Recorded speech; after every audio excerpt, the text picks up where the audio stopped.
The journey during the last 2 years in this particular project has been essentially a journey of collaborations. And therefore, I have named this particular presentation as a collaborative model for building excellence. We have attempted to see that technology education becomes innovative. It does not become repetitive. It does not become something which teaches us how to copy well, but it becomes something which helps us start thinking creatively. I have a feeling that basically our system of education during the last 150 years has attempted to kill creativity, and it has attempted to ensure that nobody is able to think out of the box. So the effort has been to get out of that particular thing. For GTU, I always show this particular slide first before saying anything else. What our objective is, where we want to go. So Gujarat, as you know, has been doing very well in all other fields. And therefore our objective was that GTU also should try to achieve something whereby we can say that we are the best university in the country and best university in the world. Now, we are relatively a new university. We started in 2008. And of course, our PhD program started only last year. We are also today the biggest university in Gujarat. So therefore, whatever we do is going to determine the state of technology education in the state of Gujarat. We began with the example of the Chinese. They were nearly at the same level as we were in 1985. They started studying what a world-class university should be. And therefore, they came up with a kind of 7-point formula. And we thought that we will try to follow that particular formula, except that we have to follow it under our own circumstances. There it is a government-led formula, implementation. Over here it has to be a collaborative model where different components of the society come together. So that's what we have been trying to see. Now our environment, as you know, is that after 2000, India has been counted amongst the 4 BRIC countries, and people have been saying great things about what is likely to happen in India. But anyway, the important thing is we have industries which are able to compete with the rest of the world, and in some cases they are also able to hold their own in the world. Our young are truly very intelligent. There is no harm in saying that when I meet some of the young people, I find they are even more intelligent than our generation was. So therefore we have this advantage that we have young who are very intelligent. We have a large number of PhDs in our system, a large number of teachers. I have about 17,000 teachers in the system.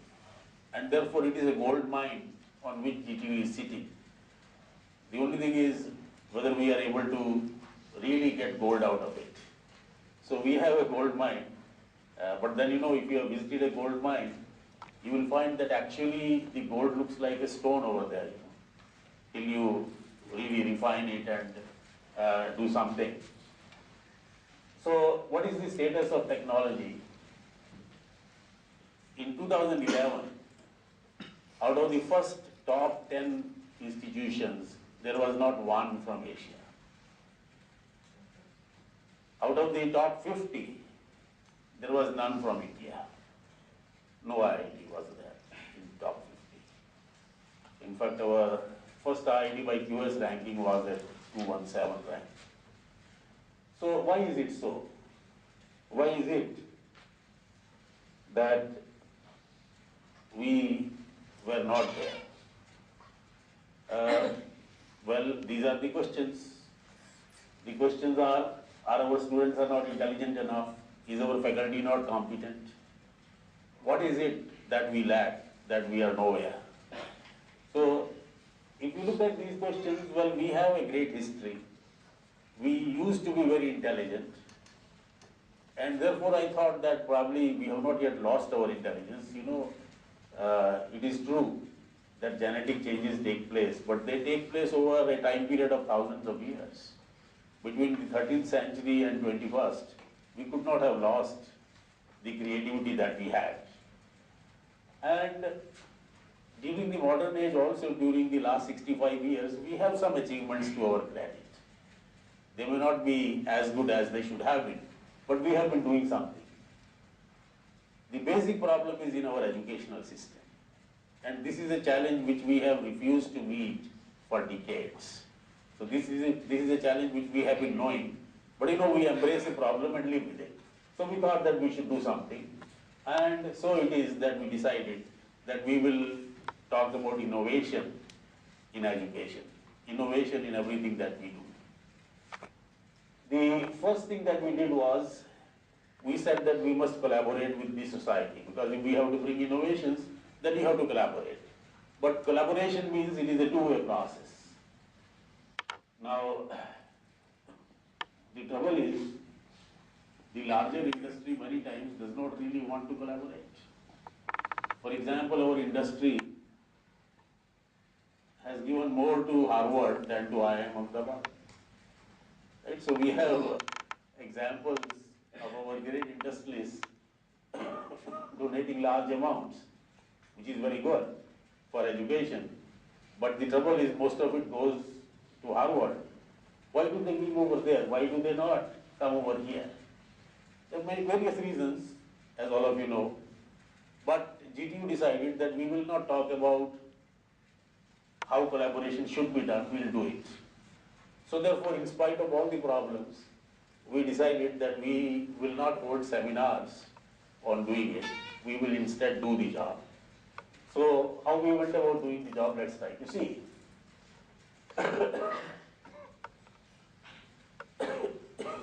2 years back, on 10th July, I invited many top academics, scientists, engineers and industry people to meet me to talk about what we should do for technology education. We had a long discussion. I had invited them for, in fact, brainstorming. So we discussed the issue for hours. But there were many problems which everyone pointed out. And everyone said very clearly that we cannot do anything about it because the system is so entrenched that changes were very difficult. But anyway, I went on telling again and again, after every description, after every statement, that we cannot afford to live with this situation. We have to do something. But anyway, that was the kind of discussion we had. We also met various people within the system.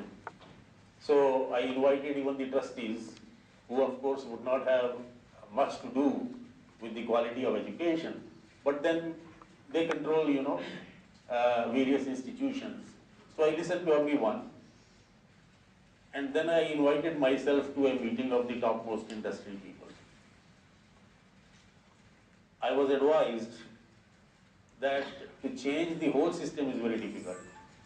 I was advised that I should think about taking about 500 students and getting good projects done from them.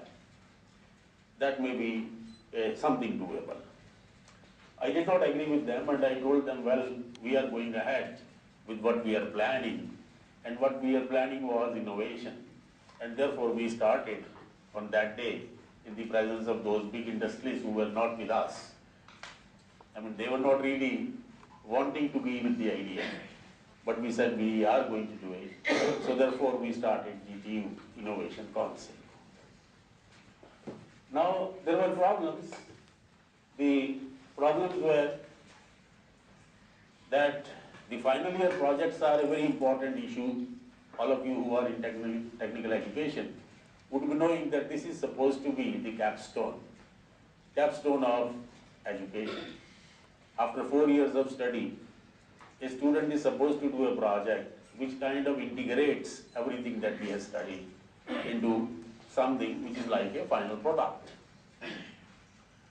Now, what we said was this particular thing will have to be done in such a way that it leads to something useful. And therefore we said that it should not be repetitive. The project must be absorbed by the industry. Some of the students may want to do entrepreneurship. And of course, all of this requires industrial design. It requires some innovation in every college, in every polytechnic. And of course, it has to be an effort to convert some of the ideas into something which is socially relevant. So, therefore, we began the journey. The first cohort of GTU's degree engineering students were to join final year in 2011. And therefore, 1 year earlier, we decided to do something. So the decisions that we took, the first one was, we said that the quality of projects must be improved. And for that, what we said was, we must identify a problem which is socially relevant. We must identify a problem which tries to modify and improve some product or a process. So that was the requirement.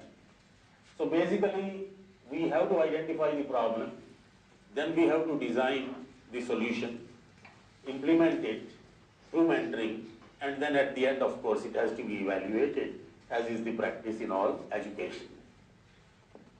Now, the response, as I told you, from the large industry was very slow. Therefore, we thought that we will try to take the help of SMEs. I had the data, and this is what I had presented on 2nd August. I had told the industry people that we have 2.5 lakh registered industries in Gujarat. And there is no reason why 50,000 students could not be covered with these 2.5 lakh industries. I was, of course, told that it is not possible. But anyway, we were determined to take the help of SMEs. At that particular point of time, I met Hiranmay and, of course, Professor Anil Gupta. And I discussed this particular issue. And it turned out that he was doing something useful, which was of great importance to me. So I went on following up with him regarding the results of the experiment that he was doing. Now, what was the experiment? The experiment was that he had taken up some 40-odd problems from the industry. He had given them to middle-level colleges, not our topmost colleges, to the middle-level colleges. Each of these problems had a timeline. For example, L&T gave a problem which they said could be solved in about 6 months. These problems were farmed out to the colleges. And I was interested in getting the results, whether our students are able to do it. And I was very happy to see the result. When he brought the results to me, he showed that most of the projects were completed in a timeline which was much shorter than the one which is proposed by the industries. So this proved to me that what those large industry people were telling me was not really correct, because they were not really hopeful that our young can do anything useful. Obviously, our universities had not done anything useful for the last 65 years for them, and therefore they were basing whatever they were saying on their experience. So we were not to fight with their experience, because that was the truth. But the fact is, that truth was of the last 65 years. It was not the truth of tomorrow. It was the truth of yesterday. And we wanted to change it, change the situation, so that a new truth will emerge. So I have no quarrel with the fact that this advice was given, because this advice was given on the basis of something which existed on the ground, about which they knew. So when this particular truth was presented to me by Hiranmay, I thought, well, there is no reason why we cannot be a success. So what we did was, we took the decision that these projects should be done with the MSMEs. We did not, of course, ask the students that they cannot go to the large industry. But as far as the university is concerned, we made efforts to create a framework of small industries.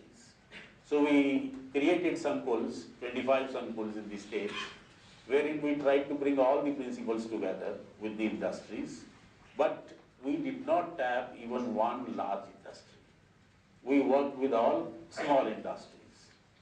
Of course, if a college already has a connection with a large industry, if there is some large industry which is willing to come forward and help a particular college, we're not against it.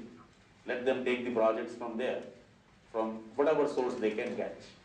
But as far as the university is concerned, it made a very special effort to create a large framework of industry institute interaction on a continuing basis. So this is what we did. We prepared, of course, simultaneously a proposal for grants from the National Innovation Council. We sent the proposal in September. I met the chairman in January over here and I gave him another copy. We did not get any response. So therefore, by end of January, we decided we will not bother about government. Because if we were to depend upon them, we would have waited for 5 years before anything would be done. So therefore, the decision tree was move ahead without expecting any help. Because we have to do the job. So we can do the job on our own. So that's what we decided, we will not bother. After that, we have not applied for any help. Because if we apply for any help, we'll be unnecessarily using our time and not getting anything. Then the last decision was evaluate the projects through university twice. So we decided that we will have an IDP kind of evaluation, which we are doing now in all the colleges, once at the end of the first semester and then at the end of the second semester in the final year. In addition, we have been having informal evaluations by way of, you can say, an incentive or awards by Sankulls, by various other organizations. And wherever any such competition has been there, we have encouraged our colleges to participate. And the results have been very interesting. In the awards which Srishti gave, out of 14 awards given nationally, 6 were won by our students. NESCOM decided to give awards for the software projects. They were, of course, for within Gujarat. And obviously, because we are a large part of the Gujarat system, so the awards were bound to come to us. All the 3 awards, first, second, and third, came to GTU projects. We have, of course, some other organizations, some other universities also, in Gujarat, which are technical. But then, in this particular case, all the 3 NESCOM awards were with GTU. So wherever our students have participated, they have done well, and they have been able to win awards and do the projects. Their projects have been really good.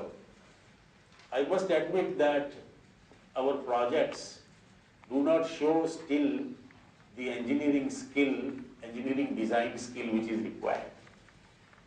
Send out students to the industry to have a look and to find out a project. These are just a few photographs of that.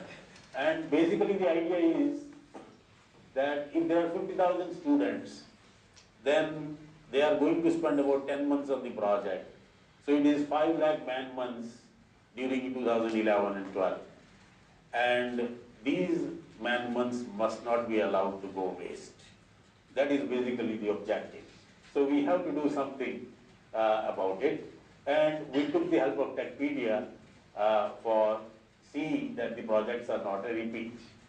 We divided the whole state into 25 parts and we established the 25 Sankulls. As I said, this is a framework that we have created to help colleges wherever they feel that on their own they cannot really approach the industries. If they can approach the industries on their own, if they can get the projects, that's fine. But wherever they cannot do so, we have established this particular framework. Of course, a framework is as good as the usage you put it to. So therefore, the framework is doing well in some places. It's not doing so well in others. But then the point is, it is essentially meant to help the colleges wherever needed. We have established, as I said, Innovation Sankuls. We have established Odishas. These are the clubs within every college. And then, of course, we have established skills councils for immersion studies by our MBA students and the sectoral councils for mentoring. Now, these are details of the Sankul, so I will not talk about it. We have more or less involved every single chamber of industry in Gujarat. About 500 industry leaders are members of these Sankul committees. Last year, 73% of 17,000 projects were from the industry. 1,900 of the industries have said that these projects have helped them a lot. And I'm told that we have reached now nearly a figure of 100 patents which have been filed. These are numbers, the kind of which, of course, have not been seen in our country anywhere. So there is no university which has filed as many as 100 patents for the projects of 1 year. Of course, these are patents over a very large number of projects. But the point is, this is the first time that we have done all this. For IPR, for patents, what we have done is, we have tried to convey the information very widely. We have done tens of workshops wherein on Saturday, Sunday, on 2 days, we try to talk about patents, how to do the patent, what is exactly the kind of thing which is involved in spotting a patentable project. Manish Rach, a professor from Rajkot, has been spearheading this particular project. And this year, what we have also been doing is to talk about, so what we want is that every student should do patent search in his area. Before he starts his project, once he has decided about the area in which he wants to work, he should look at the corresponding patents which have already been filed. He should look at the Techpedia to see that his project is innovative.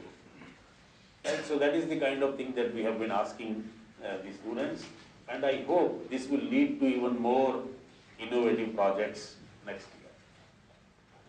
We have done many other things also for ensuring that the projects are bringing in more collaboration.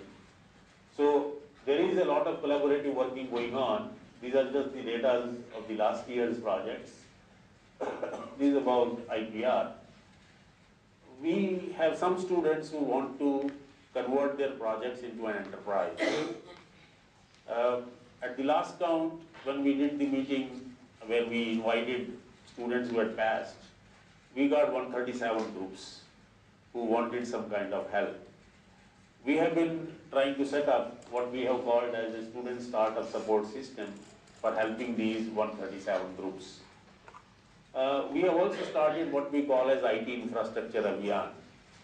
The idea is that a large majority of these micro and small industries are not having any computerization. So what we are trying to do is to see that our students are able to help them computerize. This in a way will be a kind of project for them. Another thing that we have done is we have taken up a small project called Vishwakarma project. Under that project, we have selected 75 villages in the state, and we are taking up projects in these villages. So the project is redesign of the village, reimagination of the village life, and trying to work out how the village can be aesthetically redesigned while maintaining the community life over there. So the community life should be enhanced, and at the same time the village should become aesthetically good. So that is the project that we have taken up as an example, as a pilot, and 75 villages are the ones that we are right now studying. If we succeed in this particular project, then maybe we'll go to all the other villages. There are 18,000 villages in the state, and therefore this particular work, which has been taken up essentially by our civil engineering students and architecture students, is designed to develop a new design for each one of these villages.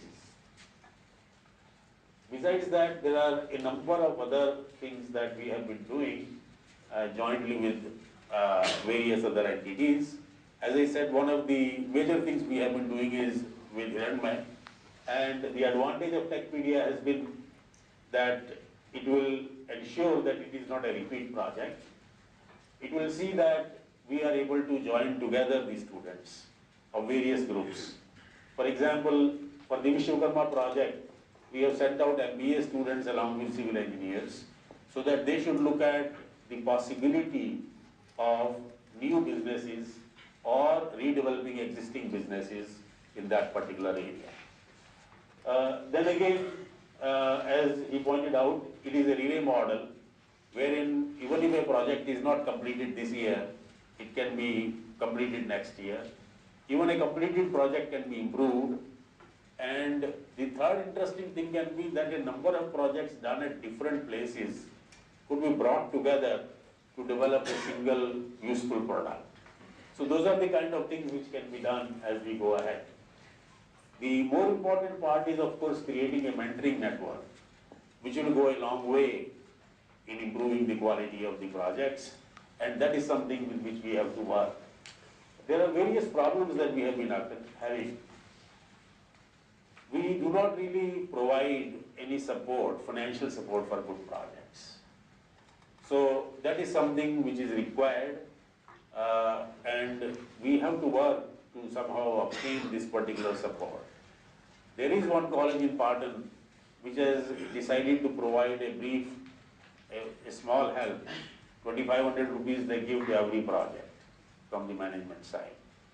But that is essentially to encourage all the students to do a project, and we definitely say that this is something good which that particular college has started.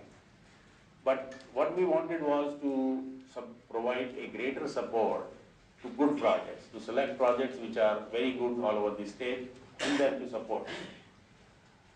We also want to provide stronger support to our faculties. You see, there are good faculties who are trying to do some great jobs, but they are overloaded with a lot of clerical work, a lot of other things which they should not do, but they have been asked to do.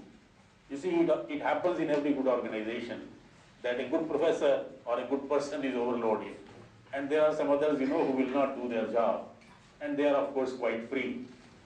Now, the question is how to see that these professors are able to do the best.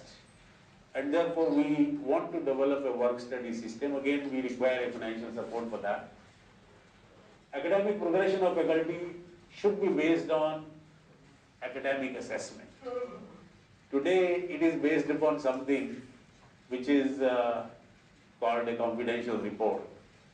And the way the CRs are written, the university has no role to play in that particular progression. Even though the university is the only organization which has a focus on academics, which has a focus on excellence, it turns out that the university has no role to play over there. So these are the kind of issues where we face problems, because we have to change the systems if we want to accelerate the process. Support to faculty for international conferences is very little. As far as I know, in the whole of the state, in the technological education area, out of 17,000 teachers, some 2 teachers have gone out for international conferences. There may be a few more about whom I don't know, because they might have got some local support. But the situation is really abysmal. We have to see that our teachers are able to present whatever work they have done, and then they are able to see whether their work is good or bad. Keeping them confined to state is not going to do. So therefore, this is something that we have to encourage. And of course, we have to have something within GTU wherein we can allow the students to come and work. Luckily, we have been able to sign an MOU with an organization here in Ahmedabad, in Gandhinagar, EQDC Lab. They have quite a bit of facility for manufacturing.